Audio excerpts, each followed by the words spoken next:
In the night with breaking news and a live look at Oglethorpe Mall, where a shooting has sent multiple people to the hospital.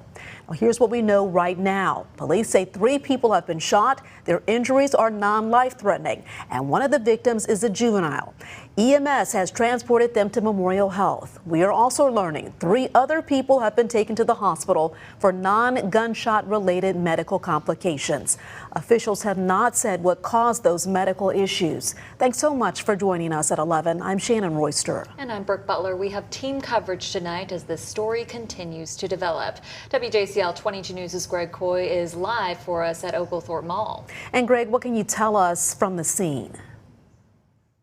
Still very much of an active crime scene, Shannon and Brooke. You could see the crime tape behind me. You could see officers, their patrol cars all around the entrance of the malls, particularly the food court where we're told that this happened.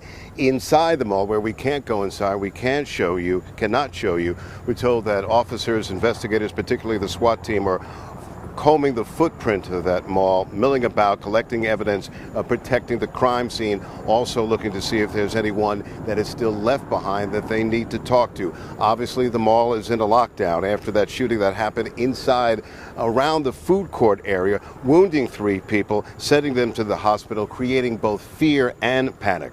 Tonight, police tell us that they're actively searching for at least 2 gunmen who apparently knew each other and started firing at one another, putting innocent lives here at this mall in danger.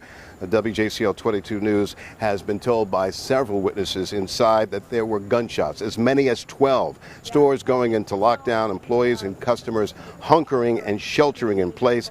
Tonight, Mayor Van Johnson and Police Chief Lenny Gunther, who you just saw on WJCL 22 News, holding a news conference to talk about this shooting that happened and the efforts underway to find those responsible to arrest them. Here's what they had to say. There were 2 groups shooting at each other. I want to make it very clear that this was not an active shooter. The information that we have right now is 2 groups that appear to be known to each other. And at that time, they started shooting at each other. Anything about this incident, you could call Crime Stoppers, you could call the mayor directly. I thank God. This could have easily been a 6 fatality event. And right now we're going to talk about any. I'm grateful for these gentlemen, the one to my left and these 2 to my right. I got here relatively soon after, and the response was overwhelming. Now, WJCL 22 News has obtained surveillance video from inside one of the stores showing one of the gunmen firing his weapon outside the door, firing at someone, then ducking back inside, and then firing again. The police today confirmed that they have seen that video. They know of its existence. In fact, we watched one of the employees who had that video on his cell phone bringing it over to the Savannah Police Department. WJCL 22 News, we had extensive coverage. We've been out here for about 5 hours now. I want to toss things over now to my colleague, WJCL 22 News reporter Tia Maggio on the other side of the mall. Tia, you've been talking to witnesses and employees about this whole ordeal, some of them watching, some of them hearing it, some of them telling you that they are shaken to the core. Tia. Absolutely, Greg. Well, witnesses tell me that this is going to be a day that they look back on for the rest of their lives, because this was a day, Greg, that they genuinely feared for their lives. Only words I can find right now is life-changing for sure. Ricky Evans, along with hundreds of people at the Oglethorpe Mall Wednesday, say it's a day they will never forget. Evans inside the mall when a series of shots rang out. That's when he said chaos followed. Everybody was scrambling. We had people running behind us trying to come in the store and let us, trying to get to safety. So they're asking us to please let them in the back of the store along with us. City officials confirmed 2 groups shot at each other inside the mall Wednesday. With nowhere to go, Evans quickly taking cover, not knowing if the shooter was closing in. I'm just waiting for a bullet to impact, the rear of my back or something, and just that feeling in that time when you're trying to run somewhere and get to safety, and then you're just kind of like a sitting duck because there's nowhere to go. This viewer shows the aftermath of the shooting. A significant amount of blood can be seen on the floor. They pulled someone out on the stretcher, and they were trying to revive her while doing CPR on her, but you could tell, it wasn't looking too good at that point. City leaders like Alderman Dietrich Leggett demanding justice. For people to use open carry and shoot out here in the middle of a public space like this, this is something I won't be standing for. And promising there will be consequences. We will have some people arrested because there were some people who was involved with it, and they're going to be brought to justice. Meanwhile, Evans is just grateful to be alive. Just coming out, I was just happy to see daylight. I was just happy to see daylight. And Greg, there's one thing that's not clear. Of course, as there's following information and details that are going to be released in these further weeks and days, there is one thing that's clear. This is going to stay with the community here for a very long time. I'm going to toss it back to you, reporting live here on Abercorn Street. Tia Maggio, WJCL 22 News. Tia, quick question to you. I spoke to one man who said that he could only think about his life, his family, his mother as he was ducking and hearing gunshots. And you've heard from other people, employees and customers who pretty much echoed the same thoughts, Tia. Absolutely, Greg. I actually have a friend who's a mall employee as well, and she's been here for quite some time, very concerned. I mean, she actually's been listening to her manager and boss, who is still waiting for the word if they could ever gone back into that mall and get their personal belongings. Because as you can imagine, in a situation like this, you're leaving everything behind and you're only thinking about getting yourself out of here safely. So a lot of employees here, this is going to stick with them, and I can only imagine the following days when they have to return to work. This is going to be something that's very traumatic for them, yes. Tia Maggio reporting live from Oglethorpe Mall with reaction from some of the customers and witnesses who had to endure this horror. As you just heard, as you watch live on WJCL 22 News, we broke into programming to bring you the police chief, Lenny Gunther, and the mayor, Van Johnson, talk about the number of people injured, at least 3, one of them perhaps a juvenile. They were rushed to Memorial Hospital for medical care.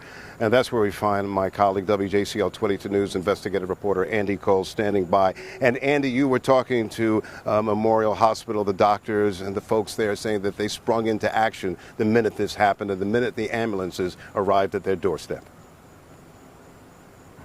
Yeah, that's absolutely right, Greg. The staff at Memorial Health were ready for those 3 shooting victims. So prepared, they didn't even need to call in additional doctors or nurses. But as police continue to investigate this shooting, a whole other mission is underway now here, treating those injured. Rapid response from the doctors and nurses at Savannah's Memorial Health, the only level 1 trauma center in the area, prepared for the 3 gunshot victims injured in the mass shooting at Oglethorpe Mall. We have a dedicated team that responds specifically to traumas. So we have trauma nurses, physicians, radiology staff, lab staff, OR staff that all respond and are prepared. While specifics haven't been publicly released, hospital officials say all involved in their care are now in fair condition. Police locking down the hospital as staff set up a separate treatment area for those injured. I imagine detectives can come and speak with folks and families. Is that right? Yes, it gives them some privacy, an area where the detectives can do their job and not be interrupted, but also it allows us to treat other patients. Storm clouds rolled in. An apt image for the more than 3 dozen waiting hours in the ER parking lot, desperate for answers. I'm sure they're very nervous, want to know what's going on. The police department is giving them as much information as they can. We empathize with them in this situation, but we also have to be safe and protect them.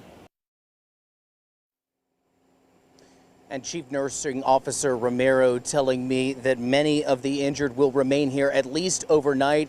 The severity of their injuries will determine when they can be released from the hospital. Here outside Memorial Health in Savannah, I'm Andy Cole, WJCL 22 News. Andy, I want to dig into one point that you mentioned during our extended broadcast here, that you and our video journalist spotted one person being brought in, and he may have been of interest to the Savannah Police Department. The police chief, Lenny Gunther, is saying that they're going to be talking to all these witnesses to see what they know and see if perhaps, maybe, possibility they may have been connected. What do you know about that particular person? Yes, so far this evening, we've had 2 people be brought in here to the ambulance bay with police escort in handcuffs. After speaking with a hospital spokesperson, they tell me that they are actually involved in a totally separate, totally not at all involved incident, not connected incident to this shooting that happened at the Oglethorpe Mall. Still, certainly an interesting sight to see, given all the circumstances around. Greg? Andy Cole reporting live from Memorial Hospital, where he watched our community's medical community at their finest hour with this shooting that happened here at Oglethorpe Mall. Shannon and Brooke, again, this is still very much of an active crime scene. And again, what we can show you outside is police officers and ambulance leaving. But inside the Oglethorpe Mall, we're told that there are snipers, there are SWAT team, not snipers, but SWAT team members going inside, searching the footprint of the mall to make sure that there's no one left behind, no one who's still hunkering down, hiding because they're fearful. In fact, we spoke to one group. They went up to the police at about 9:15 saying that our family members and our friends were still inside a store. They came out and they went home. So this is still very much an active crime scene, even as the mall is locked down. Okay, we